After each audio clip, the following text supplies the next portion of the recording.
શું તમને પણ રાત્રે સૂતાની સાથે તુરંત જ નીંદર નથી આવી જતી? તો તમે ઘણા અનલકી છો. હવે ઘણા લકી માણસો એવા હોય છે જેમને બેડ પર સૂતાની સાથે તુરંત જ 2 મિનિટની અંદર નીંદર ચડી જતી હોય છે.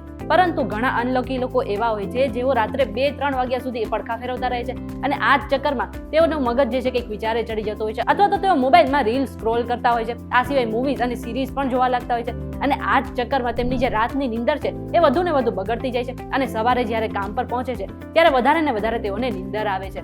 જો તમે પણ આ સમસ્યાથી પીડિત છો તો તમારે ચિંતા કરવાનું કામ નથી.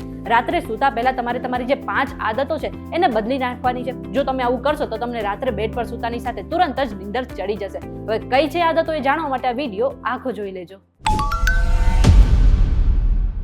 તમે આવી ગયા છો વીટીવી ડિજિટલ પર ને મારું નામ છે મેઘા. હવે આપણે બધાને ખબર છે કે રાતની જે ઊંઘ છે એ ખૂબ જ જરૂરી છે અને દરેક વ્યક્તિએ રાત્રે ઓછામાં ઓછું 7 થી 8 કલાકની નીંદર તો લેવી જ જોઈએ. પરંતુ આપણી ખરાબ લાઈફસ્ટાઈલને કારણે આપણે રાત્રે જાગતા રહીએ છીએ અને સવારે સૂતા રહીએ છીએ અને આ જ ચક્કરમાં વધારે પડતા લોકો બીમાર પણ પડતા રહે છે. પરંતુ જો તમે પણ તમારી જે સ્લીપ સાયકલ છે તેને સારી કરવા માંગો છો તો તમારે તમારી જે 5 આદતો છે એને ફટાફટ બદલી નાખવી જોઈએ અને તેમાંથી પહેલી છે તમારી ચા કોફી પીવાની આદત. હવે સવારે ઉઠીને મોટાભાગના લોકો ચા કોફી પીતા હોય છે પરંતુ ઘણા લોકોને એવી આદત હોય છે કે તેઓ દિવસભરમાં ઘણી બધી ચા અને કોફીનું સેવન કરતા હોય છે અને ઘણા લોકો તો રાત્રે સૂતા પહેલા પણ ચા પીતા હોય છે. જો તમને પણ આ આદત છે તો તુરંત બદલી કાઢજો, કારણ કે એવું કહેવામાં આવે છે કે તમારે સૂતા પહેલા આશરે 6 કલાક પહેલા ક્યારેય પણ કેફીનનું સેવન ન કરવું જોઈએ. એટલે જો તમે 11 વાગે સૂઈ જતા હો છો તો તમારે ઓછામાં ઓછું 4 થી 5 વાગે ચા અથવા કોફી પી શકો છો. એ પછી તમારી જે આદત છે એને તમારે બદલી નાખવાની છે. તમારી બીજી આદત છે કે તમારું જે રાતનું ડિનર છે એને થોડું જલ્દી કરી લો. એવું કહેવાય છે કે રાત્રે સૂતા પહેલા 2 થી 3 કલાક પહેલા જે ડિનર છે એને કરી લેવું જોઈએ. જો તમે એવું નથી કરતા તો તમને પેટમાં અપચો, ગેસ અને કબજિયાત જેવી સમસ્યા પણ થઈ શકે છે. એટલા માટે ખાસ ધ્યાન રાખો કે જો તમે 11 વાગે સૂઈ જતા હો છો તો તમારે ઓછામાં ઓછું 8 વાગે તો જમી જ લેવું જોઈએ અને મોડામાં મોડું 9 વાગ્યા પછી ક્યારેય પણ ન જમવું જોઈએ. આને કારણે તમે બીમાર પણ પડી શકો છો. એટલા માટે જે તમારી લેટ ડિનર કરવાની આદત છે એને પણ બદલી કાઢજો.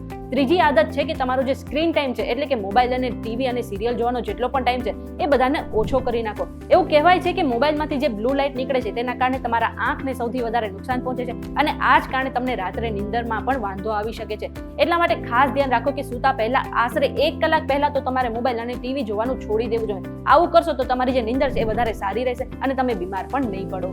અને ચોથું છે તમારે આખા દિવસમાં પૂરતી ફિઝિકલ એક્ટિવિટી કરવી જોઈએ. એવું કહેવાય છે કે તમારે આખા દિવસમાં ઓછામાં ઓછા 30 મિનિટની કસરત તો કરવી જ જોઈએ. આટલું જ નહીં, સાંજે જે છે એ તમારે અડધો કલાક ચાલી પણ લેવું જોઈએ અને જે તમે કામ કરો છો એ તો તમારે રેગ્યુલર કરવાનું છે. એટલે કે તમારું શરીર જો પૂરતી રીતે થાકી જશે તો રાત્રે તમને ફટાફટ અને ઘસઘસાટ ઊંઘ આવી શકે છે. અને છેલ્લું અને પાંચમું છે કે રાત્રે સૂતા પહેલા તમારે હળદરવાળું દૂધ પીવું જોઈએ. એવું કહેવાય છે કે હળદરમાં એન્ટીઓક્સિડન્ટ હોય છે અને દૂધ પીવાથી નીંદર સારી આવે છે. એટલા માટે રાત્રે સૂતા પહેલા તમે એક નવશેકું હળદરવાળું દૂધ પી શકો છો. આટલું જ નહીં, તમે નવશેકા પાણીમાં 1 ચમચી ઘી નાખીને એને પણ પી શકો છો. આનાથી તમારું જે મગજ છે શાંત રહેશે અને તમને સારી એવી નીંદર પણ આવી શકે છે.